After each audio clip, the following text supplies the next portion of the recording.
네, 안녕하십니까. 계속해서 대구에서 전해드리겠습니다. 대구와 경북의 민심이 국정농단 사태를 거치면서 변화하고 있는 가운데 이 진보 정당들이 내년 지방선거를 목표로 거센 도전을 예고하고 있습니다.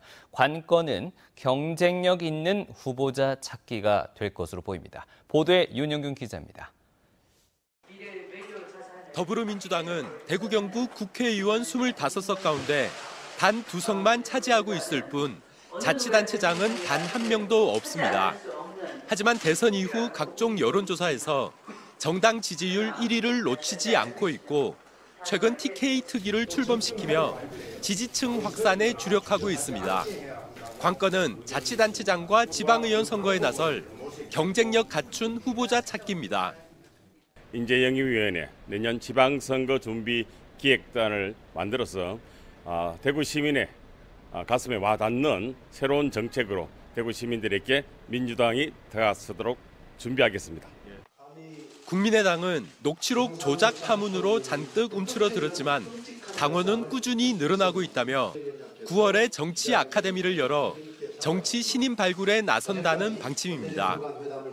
현재 대구에서 3명의 기초의원만 있는 정의당은 최근 당 지도부 구성을 끝내고 서민 생활에 직접 와닿는 생활 밀착형 정치로 보수의 균열을 파고든다는 각오입니다. 실제 생활을 변화시킬 수 있는 구체적인 정책을 가지고 또 지역 주민들 곁에서 생활 정치를 꾸준히 하다 보면은 시민들께서도 화답하시리라고 믿고 있고요. 보수 정당이 둘로 나뉘어 균열을 보이는 사이 좀처럼 돌파구를 찾지 못하던 진보 정당들이 지역 정치의 판도 변화를 예고하고 있습니다. MBC 뉴스 윤영균입니다. 대구와 경북 지역은 오늘 장마 전선의 영향으로 종일 비가 내리고 있습니다.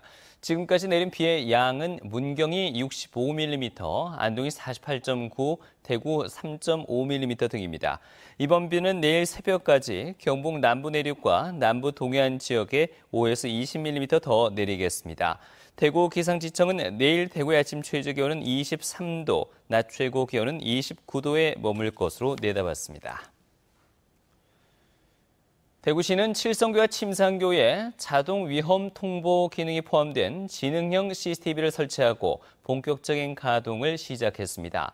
앞으로 게릴라성 집중호우가 내리면 다리 밑에 부착된 초음파 수위계가 지능형 CCTV로 신천의 수위를 전송하고 주의나 경계 단계가 되면 대구시와 경찰청 등 관계기관에 자동 통보하게 됩니다. 대구시는 이와 연계해서 다음 달 말까지 칠성교의 자동 교통 통제 시스템도 구축할 예정입니다.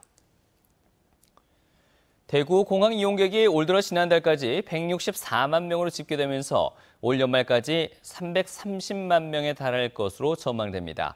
특히 국제선의 경우 연말까지 대구 공항 수용 능력을 넘어서는 130만 명이 이용할 것으로 예상돼 국토교통부가 발표했던 대구공항 2035년 국제선 여객 수요 예상치인 123만 명도 추월할 것으로 보입니다.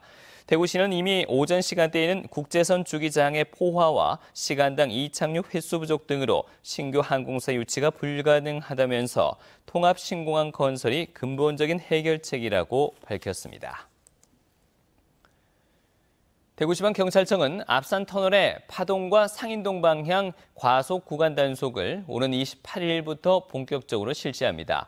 경찰은 지난 4월 말부터 시범 구간 단속을 해왔는데 하루 1000건 이상의 과속차가 최근 200건 이하로 줄었지만 여전히 많은 차들이 과속을 하고 있어 28일부터 실제 단속에 들어간다고 밝혔습니다. 앞산터널의 제한 속도는 시속 80km로 과속하면 4만 원에서 최대 13만 원의 과태료가 부과됩니다. 대구 서구 김상훈 국회의원이 자유한국당 대구시당 위원장에 내정됐습니다.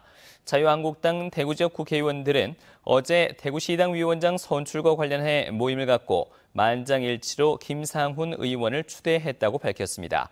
자유한국당 대구시당은 오는 27일 운영위원회를 열어서 김 의원을 시당위원장으로 공식 선출합니다. 네, 지금까지 대구에서 전해드렸습니다. 고맙습니다.